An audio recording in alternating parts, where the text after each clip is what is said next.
coming and waiting so long. We apologize. The purpose of this special meeting is to discuss the Pennsylvania Department of Education and Pennsylvania Department of Health's attestation ensuring implementation of mitigation efforts. I'm sure you all got all of that. Before we move on, would you rise, please, and join me in saluting the flag? I pledge allegiance to the flag of the United States of America and to the republic for which it stands, one nation, under God, indivisible, with liberty and justice for all. Would you do the roll call, Mrs. Kornowski? Mr. Hauser? He's on, he's muted. He's on. Okay. Mrs. Kozer? Here. Mr. LaPasio? Here. Here's Okay. Mr. McCommon? Here. Mr. Musit? Here. Mr. Palmer? Here. Mrs. Surratt? Here. Mrs. Haynes? Here. Dr. Zorch?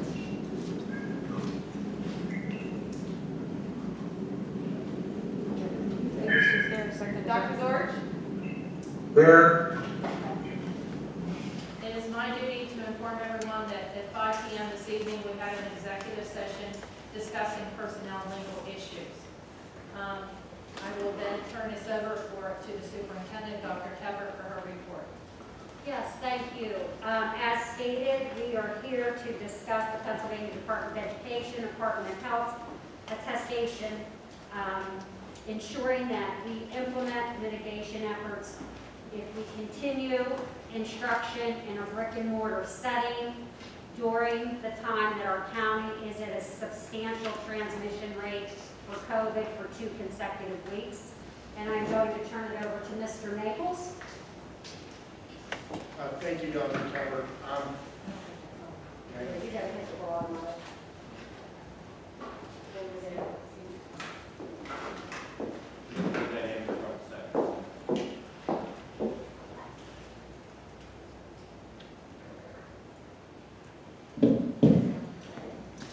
Sorry. Thank you all. Apologize for the delay. Thank you all for coming tonight. We're here for just a very individual specific purpose. It's not to change the educational approach that we have tonight. We're only here because of recent orders and guidance that we received from the governor's office, from the Department of Health, and from the Department of Education. Over the last week, we received about 4 or 5 combined orders and new guidance from the Department of Education that we've had to deal with. And what we are looking at here, and I'd like to explain it to you, is called the attestation process.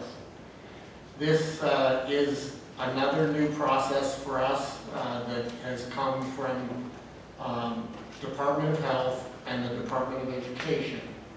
It's a totally new concept, and what it says is this. From the Department of Health, we are told that we, like 60 other counties, are in the substantial range of community spread as that is defined by the Department of Health and the Department of Education. Nevertheless, we believe, and I've issued a solicitor's opinion to the effect that this is a local decision, it's a community decision. We've been told that by the Department of Health and the Department of Education, and that we can continue to go to school full-time, even though we are insubstantial, and that we are not running afoul of any orders or the law. The order that we got that went into effect yesterday from the Department of Health, interestingly enough, says as much. The order says that, in not so many words, we do recognize this is a local decision. and school districts can continue to go to school brick and mortar or some hybrid approach, even though you're insubstantial. But if you're going to do so, you have to sign what's called an attestation. And the attestation that they have asked us to sign, an attestation means you attest to something. It's like signing a verification. It's like signing your signature on an affidavit. And basically the attestation says, you got a choice. You can either sign this attestation saying that you are going, excuse me, you are going to stay in school, but you're going to follow the new guidelines that they just put out, or you can attest that you're going to transition to a fully remote learning. So there's basically option 1 and option 2. This attestation is unusual from a legal perspective because it requires the superintendent to sign it as well as the president of the board of school directors. They have to actually attest. I've never seen anything along those lines, but basically, when we do something as a board, a lot of things the superintendent signs and the president of the board signs, but usually only after the full board has acted on it, and then the president would sign as the board's representative. That wasn't necessarily the case here, but I felt that this is an important decision and that it should be addressed publicly by the board in front of the public. And I also felt that the superintendent and the board president who are going to sign this attestation shouldn't be out there on a limb all by themselves, that there should be some recognition, and you'll see it when I read the resolution, there should be some recognition that the whole board is going to support them and has their back, in other words, on this. So after a great deal of discussion and contemplation, the board is recommending that the superintendent is recommending that the board select option 1, which basically would be the option says that all or some of the students within the public school entity are currently receiving in-person instruction, and meaning that we would basically stay in the model that we are in, both at secondary and in elementary, and that the board president and the superintendent will sign the attestation form to that effect, and that they will attest that they have read the new updated order of the Secretary of Pennsylvania Department of Health requiring universal face coverings, and that they have read and agreed to follow the recommendations for pre-K to 12 schools following identification of COVID cases. These are 2 of the new guidance we've got. So this resolution will authorize the choice of option 1, which is basically to stay in the current model and to sign the attestation, which is basically that we've read and will continue to follow the guidelines that we've read and we continue to follow. But beyond that, I did add a clause that I was recommending the board to approve. I didn't feel it was right for the superintendent and the board president to have to sign something. I think this should be a whole, complete board authorization. So this resolution authorizes the choice of option 1 by the full school board and directs that the superintendent and the board president sign. So they're not out there on their own. further, the district hereby states its intention to defend and indemnify the superintendent and board president who, acting in their official capacities on behalf of the school district, have executed the attestation from any and all claims or actions arising under their signing of the attestation. What this just means is it shouldn't be left to them. This is a decision that the entire board made, and the entire board is standing together on. I believe that that covers it. It's actually a very limited task that we're going to do tonight. We're just going to authorize the signing of the attestation, and basically everything for now will stay the same. Obviously, the school board continues to constantly evaluate, update, take into account a large series of factors as to whether or not to change the model of education, and that is always going on an ongoing basis. But tonight, all we're doing, nothing is really changing except we are signing this document. But hope we didn't waste your time before Thanksgiving, but thank you all for coming and for your interest, and please forgive us for the delay in bringing you into this meeting. Thank you, Mr. Nichols. Before we actually vote on the resolution that Mr. Nichols spoke about, we will allow hearing of visitors, part 1, where you can speak on anything that's on tonight's agenda, namely that resolution.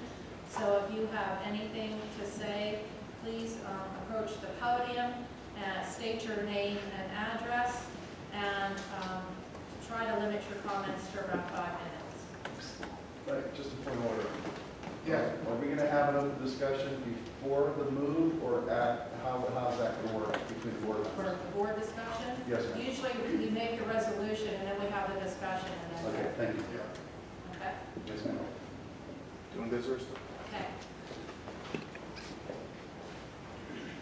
And again, before we all begin, I'm sorry, before we all begin, just please understand, this is, peripherally, we're making a decision to stay open, but this isn't, we're not, this is just discussion on the matter of the resolution itself, which is to approve and to execute the attestation. I'm sorry. Not at all. So you want me to only comment on the resolution tonight? Yes. Okay. Matt Berger, 3 Sassafras Lane, Unity Township. So the resolution is to go with option 1 on the attestation. And you explained that, you kind of broke it down and said that everything will stay as is. However, there's a second prong to option 1, and I think that's what gets so many people in here, is because that deals with closing the schools. And that's what I think, well, I would only speak for myself, that's something I'm concerned with. I know back on the 10th or 12th, or whenever the last meeting was, the board wanted to stay open.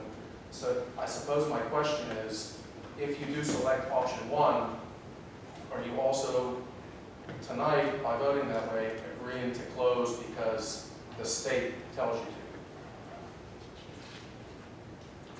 Well, I'll give a quick answer. Obviously, if we get an order from the state that we have to close, like if we actually get an order that isn't guidance, we can't disregard a direct order.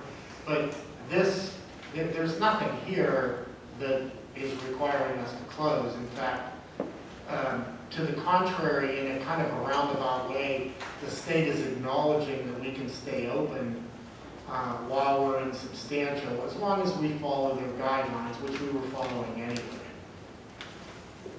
Right, so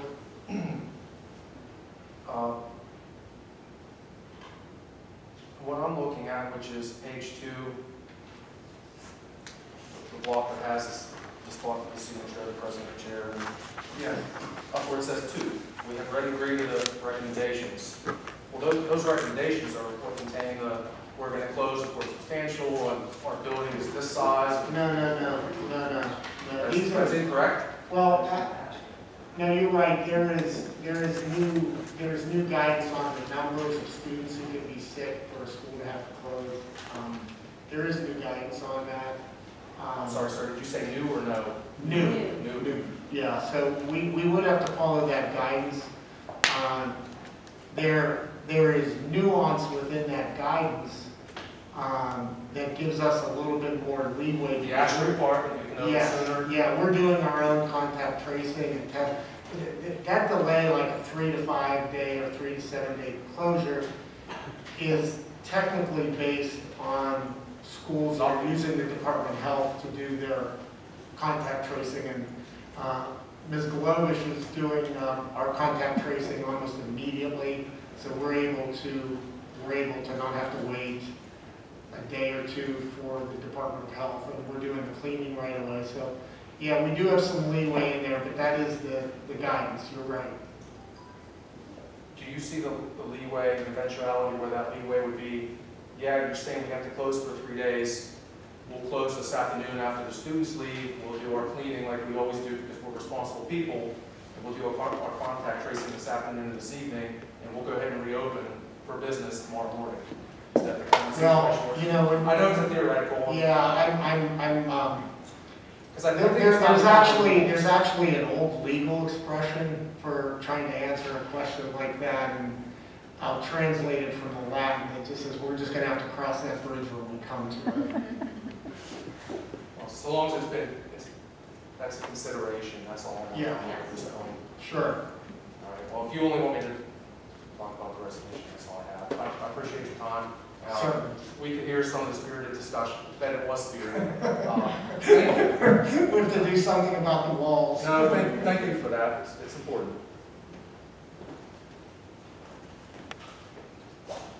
Anybody else? That's interesting. Would anyone else like to speak to the board?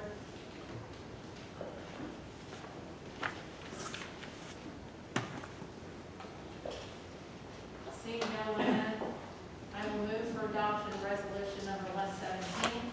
And again, it authorizes the choice of option 1. All or some of the students within the public school entity are currently receiving in-person instruction, as listed on the attestation form, and further authorizes the superintendent and board president to execute the form on behalf of the district.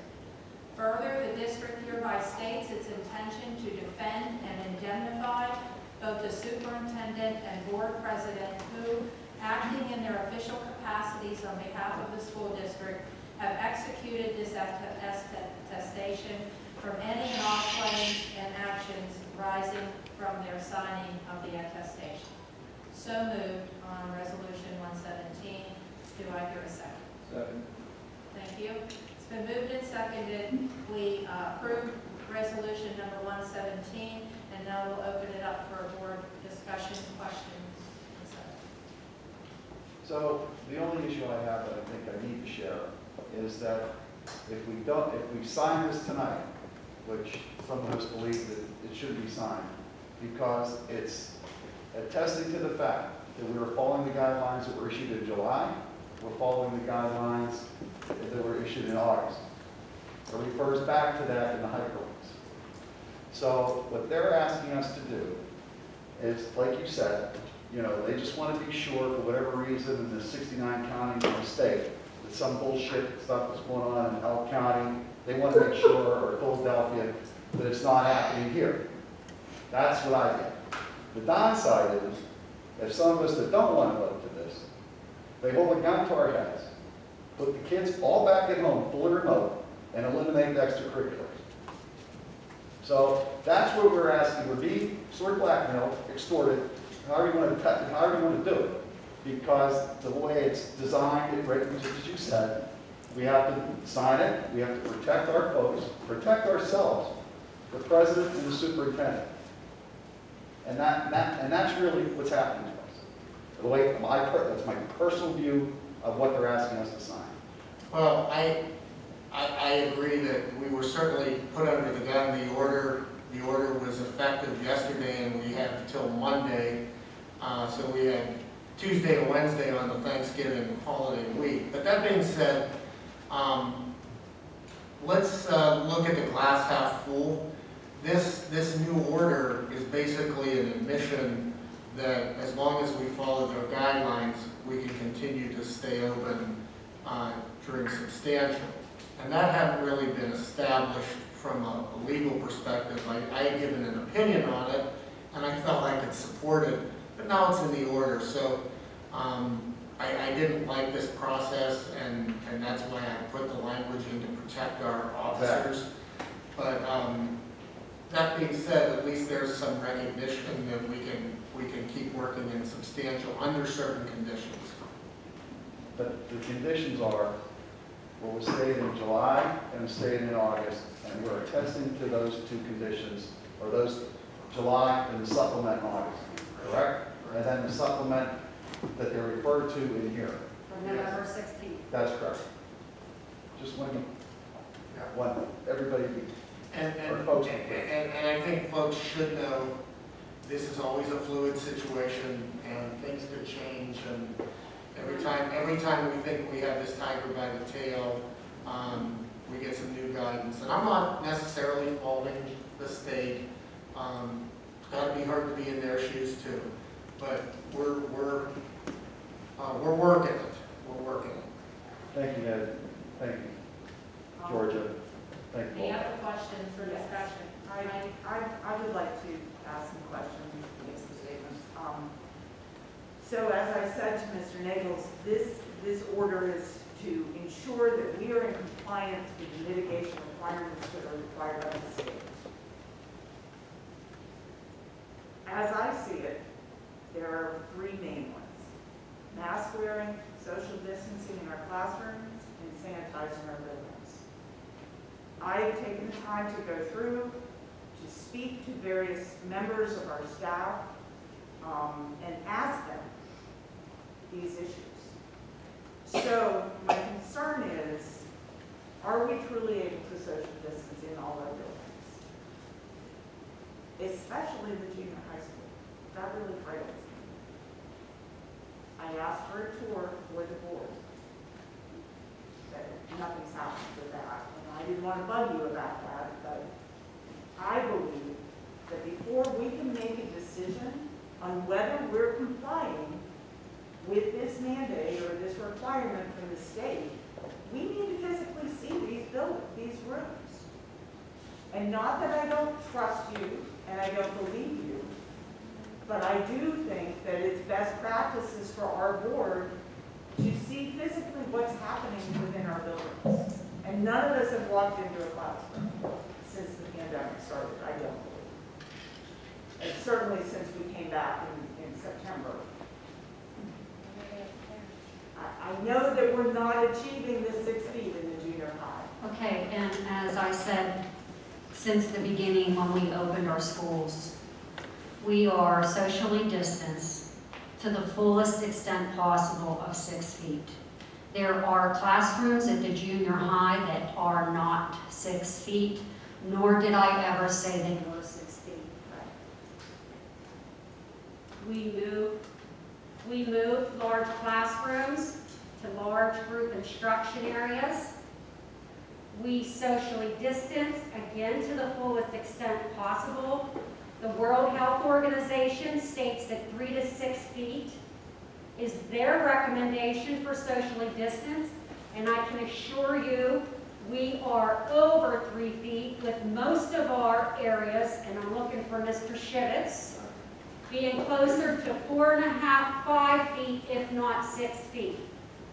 I can tell you at the elementary buildings, we are 6 feet socially distanced. I can tell you at the senior high, with 280 students online currently, we are socially distanced, and I'm looking at Mr. Maines. Correct. We have moved large groups at the senior high school to various areas, to room C106, some possibly in the library, the same way we did at the junior high. Our masks mandates are followed. We give the approved mask breaks with 6 feet socially distanced. We have met individually, and when I say we, principals, and I'm looking at the principals with their staff, to continue to reiterate the checking of their rooms for 6 feet. We have reiterated the proper use of masks, being over the nose and over the mouth. When we see individuals, if they don't have the mask over their nose, they are asked to please pull your mask up, whether they're adults or students. I can say at the junior high where we are not 6 feet apart, Mr. Shivitz, and correct me if I'm wrong, we have plexiglass dividers on the students' desks. Even though we have those, if there is a positive case and we're not 6 feet socially distanced, it would require quarantining individuals who are within that 6 feet area. So at the junior high, you will see higher quarantine numbers because of some of the classrooms. May I continue? Yes, I'm sorry. That's okay. My concern is still that they are not socially distancing during lunch and learn. And I know that our team is trying their darndest to monitor this, but I think it's not always possible. I think that there are groups of students, because let's be honest, we don't allow even high school students to make life or death decisions because they're at this stage of their development not physically able to do that. They believe they're immortal, and it's not unrealistic to say that when given an opportunity like lunch and learn, that they will cluster, they will come together, and there can't always be an adult there to tell them, no guys, back up. And they're usually maskless because they're eating lunch. I don't know what the answers are. I just know this is happening, and it makes me very nervous. So that's one of my concerns. Another one is sanitizing the buildings. I believe, Mr. Thomas, back when this started, that we were told that the teachers were to wipe down the desks between classes. They had the option, we came in the building, we went through one. Teachers are told to wipe down the desks. That is not physically possible now, when they only have 5 minutes between classes and they have kids coming online. I witnessed this myself when my grandson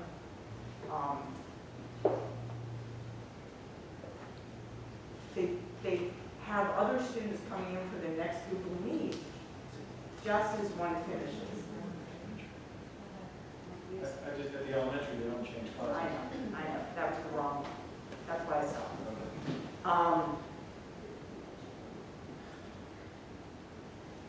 That concerns me. The desktops are not being cleaned, kids are eating lunch in the classrooms, they're not being cleaned between classes. So that sanitizing that I believe should be happening is not happening. So in that case, I don't think we're I also got this bizarre phone call, and I'm not going to even say what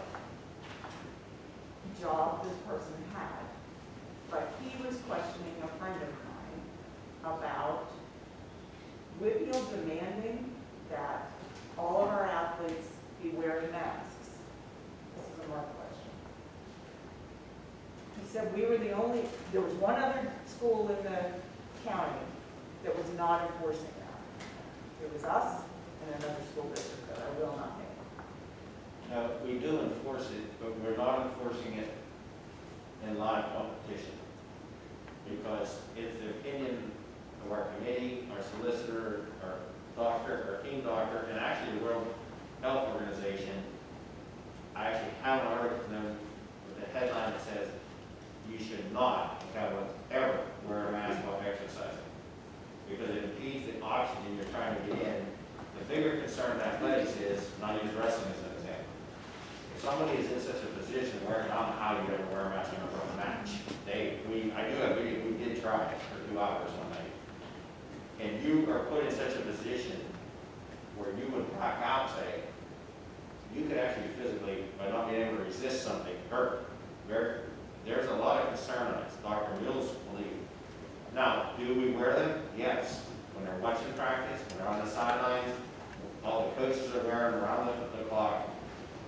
actual physical competition when you start playing, say, on the court.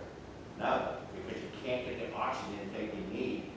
It's impeding, and if somebody has asthma and goes into an asthma attack because they can't get air, there's just a lot of health concerns with it. Are other districts requiring this? Now, I don't know one that's requiring it in live competition, to be honest. I mean, we're in Google Meets all the time. In fact, the PIA came out with the recommendation for this week's football playoffs, the state championships, in person, that they will respect the solicitors and school district's decision if they choose to, not for safety reasons.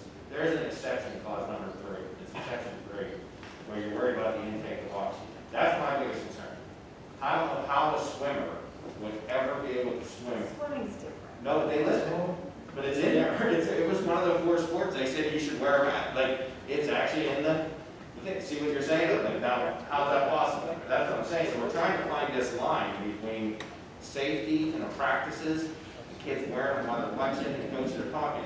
Well, But when we get to the live competition, I don't know any sport that you can wear a mask over your face. well, Mark, and beyond that, it wasn't a decision we made. We queried our team doctor and got a written opinion from Dr. Mills.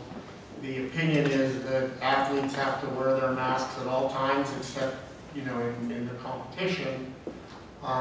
He felt that it was a safety issue, that the air intake caused cardiovascular stress and respiratory stress if they could not do that.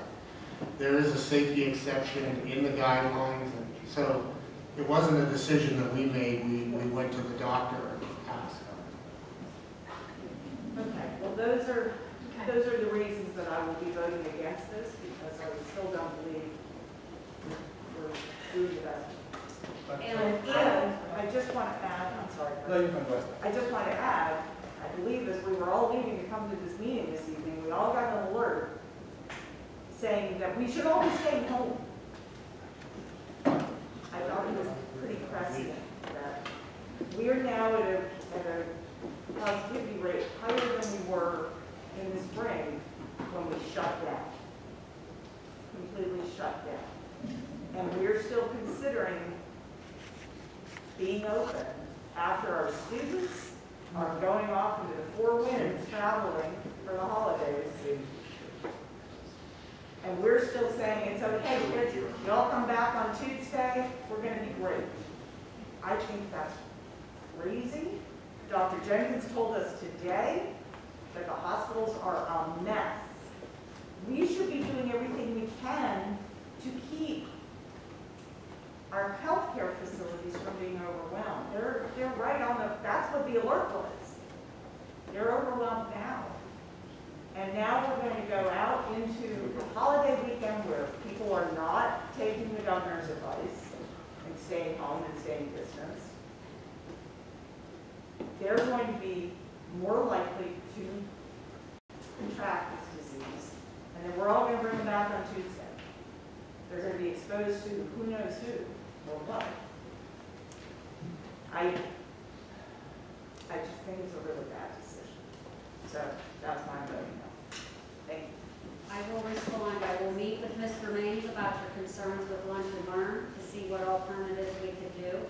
I welcome any time for a tour. You let me know your schedule, and you are correct. You did ask me about that, and I did not reach out to you after that. And for the third thing about students' travel, if we are aware, and they have vacation forms or told us, or staff or what have you, we implemented the travel regulations that we were told that we needed to, that were put out November 16th about the quarantine for 14 days or the negative test. I had a teacher tell me today that almost every student in her elementary class said, Miss so-and-so, I'm going to Grandma's house. I'm going to Ohio to see my great uncle. I'm going here. I'm going there. She looked around and went, oh my God, you're all going away. You're all doing the exact opposite of what you're being told to do by the Department of Health and Department of Education. So I'm just, We're aware of it. Yeah, and I would just say that if that staff member heard that in their building today, they should have let the building principal know so they could follow up with phone calls.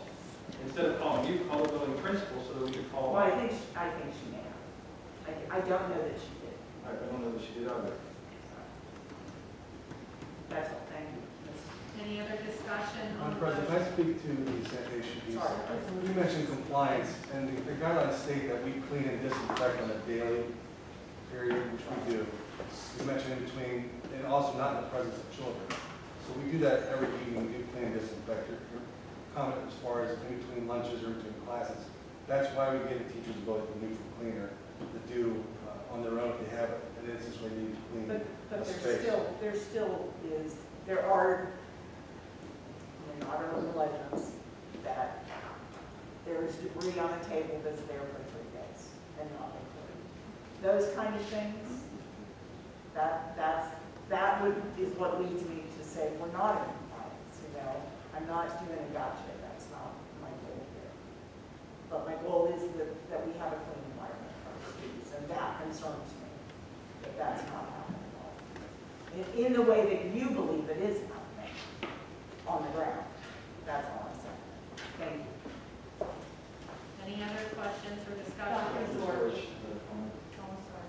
No, you didn't. What's that? You didn't. You just told that. Anyone else? Go ahead. Dr. George? Go ahead, Dr. George. Can't hear him. Dr. Zorch, your microphone's unmuted, but it's not coming through. He's not even giving us a...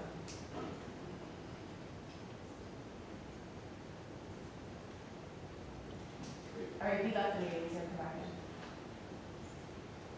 It's on his end, because it's not even giving us a feed. Is there anybody else while we wait for those? Or anyone else? If I could make a couple comments. Oh, there he is. Okay. Can you hear me now? Yes.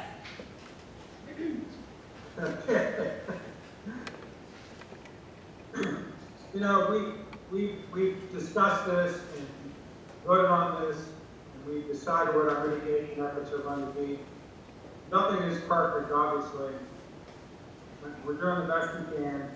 And as I said in the CDC recommendations, if mitigations are being followed even in a less perfect way, there's still a less chance of transmission in the school. They do say you have to consider all other circumstances, like what's the transmission in the community, whether the hospital overload and things like that. But I spoke with a couple of physicians today. There are 80 patients in the hospital system with COVID right now. 80 throughout Westmoreland County. There are 8 people on ventilators with COVID. There are 75 ventilators available for use in the county. I'm not sure what percentage other ventilators are being used. 8 right now are used. But from the standpoint of critical care being overwhelmed because of COVID, I don't think that's the case right now. As far as transmission in the schools, even with all these concerns and stuff, if you look at the scientific data, transmission to schools is still very, very low. It has been. The German studies support that. Swedish studies support that. The chances of students getting sick, infections being followed is extremely low. We have staff members in the school, but their chances of being infected are less than the students because they're actually further apart. You have a senior or junior high teacher leaning over most of the time. You can social distance a lot easier than an elementary teacher. I understand this is a very serious disease. I sure as hell don't want to get it. I don't want to die. But we have a state that is letting casinos open for God's sakes and telling us we have to close schools. That's not too crazy. I don't understand that thing. I really don't. I don't think that we're seeing the most necessary for the education of our children. I don't think we're putting anything at excessive risk.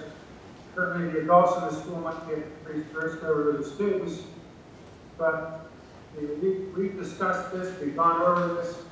I think if we're voting against something based on saying that we're not mitigating properly, then we just shot everything we've done in the ass so far. I mean, that seems like a bad way to vote on this thing. Say that we're not doing what we're supposed to do.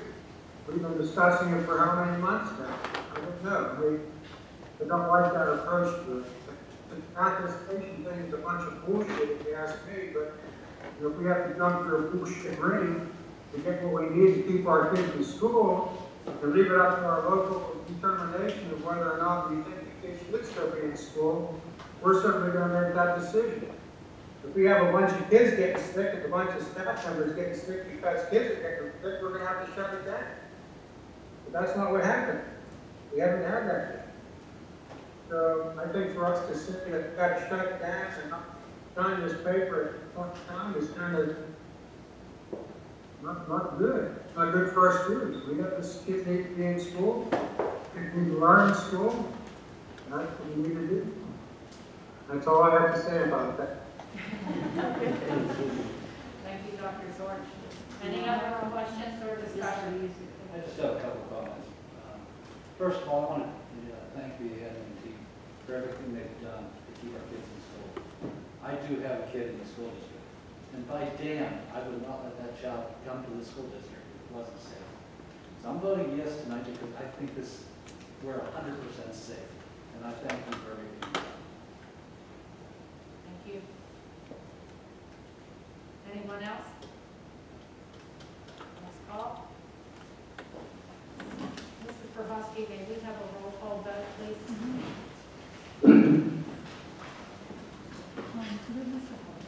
Mr. Hauser is on. Yes, he's on. Mr. Hauser?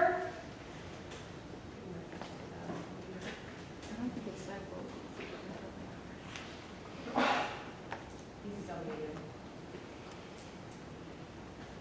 I'll go without you. Sorry. Yes. Mrs. Kozer? No. Mr. Locascio? Yes. Mr. Thomas? Yes. Mr. Music? Yes.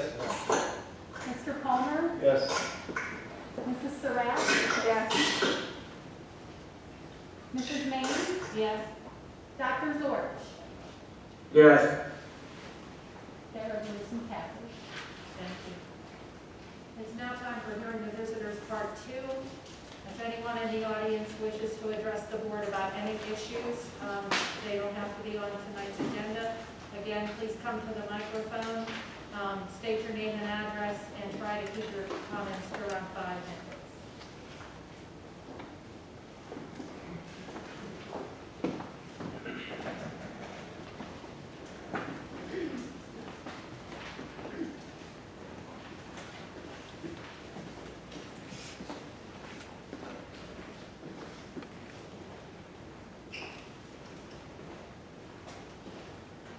Oh, 3504, State Route 92. So you can take your mask off while you speak. It would probably be easier for us to hear you. Thank you. No problem, thank you. Didn't think I'd see you guys as fast again. You gotta think, okay, nobody wants to be here on Thanksgiving Eve. I think the majority of people here want their kids in school. I brought a bunch of stuff. I mean, you go through the kids, this isn't spreading in school. I mean, we have eight cases. In 2 weeks we go. You know, I mean, here's what you also have to look at. Today's Wednesday, Thanksgiving. What's happening on Friday? It's Black Friday. But you're sitting here wanting to close schools when everything else could be open. Doesn't make sense to me. Just doesn't. Again, I think you guys are doing an excellent job, except for 2 weeks to go off. The only other thing I would have, so we had an open meeting tonight. Let's just say, which you know it's going to come, a week, 2 weeks from now, something else comes down.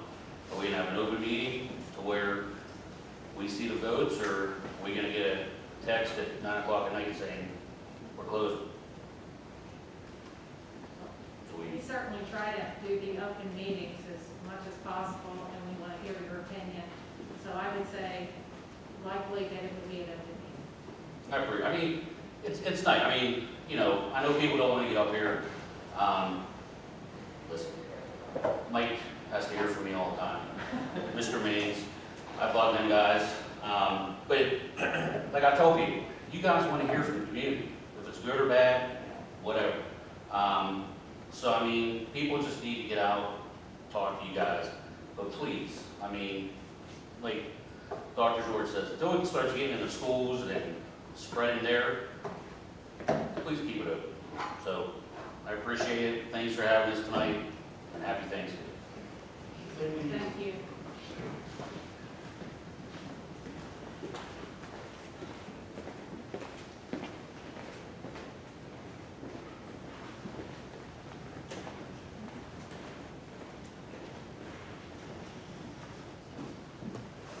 Chris Sheets, 378 Lemon Road. First, my wife and I were deeply grateful to the board for making this decision. I can't tell you how hard it was for me over those 2 weeks to sit at home with my children and have to pick which room I was going to be in that house to make sure that my children were doing their schoolwork properly. And when I come back and my son is on the computer dancing and singing out loud and the teacher has no control over him because he's on another side of the screen, it's not feasible for his learning. I'm fortunate, and my wife is fortunate, our children are very smart. Our son is in the process of being tested for the gifted program. That virtual school was doing nothing but diminishing his ability to enhance his gifted abilities. So I am very grateful to you guys for keeping our children in school as long as you possibly can.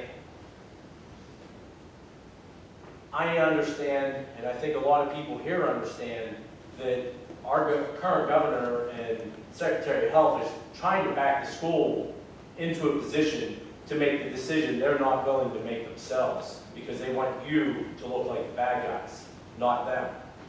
And kudos to you for standing up to them and saying, we're not going to look bad, we're going to do what Greater Latrobe always does and look good. Thank you. Thank you.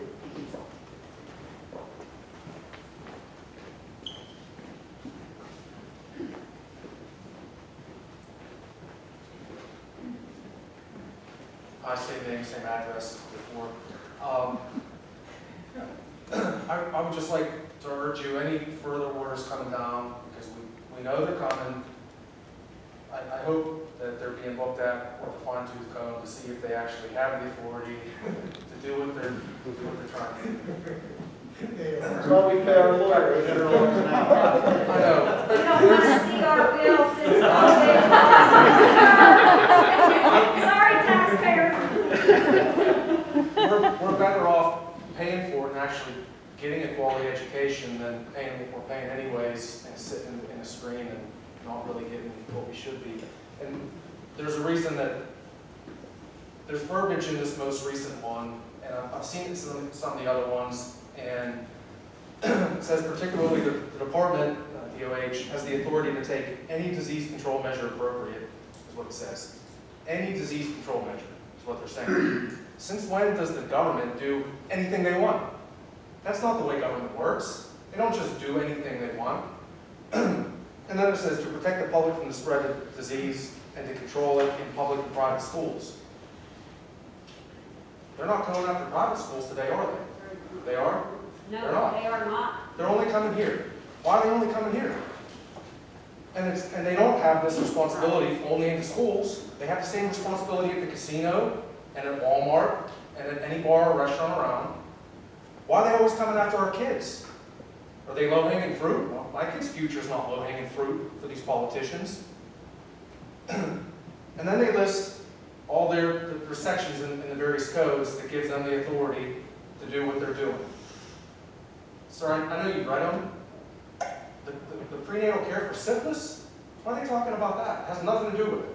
I'm assuming it's a typo. And then they talk about isolation and quarantine. We're not dealing with isolation and quarantine here. The only one that even comes close is whenever they say it's their duty to determine and employ the most efficient and practical means to suppress the spread. The most practical and efficient? Is that what we're doing? Is that what they think they're doing? The most practical and efficient?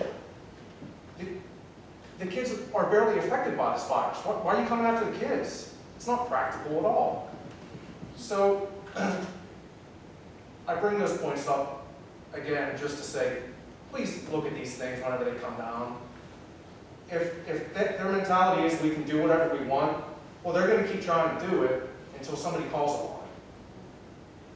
That's all I have. Thanks. Thank you. Thank you. And you've earned every penny, thank you. Maybe more.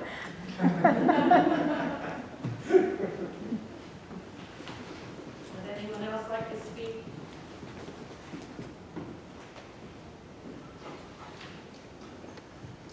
Okay, thank you all.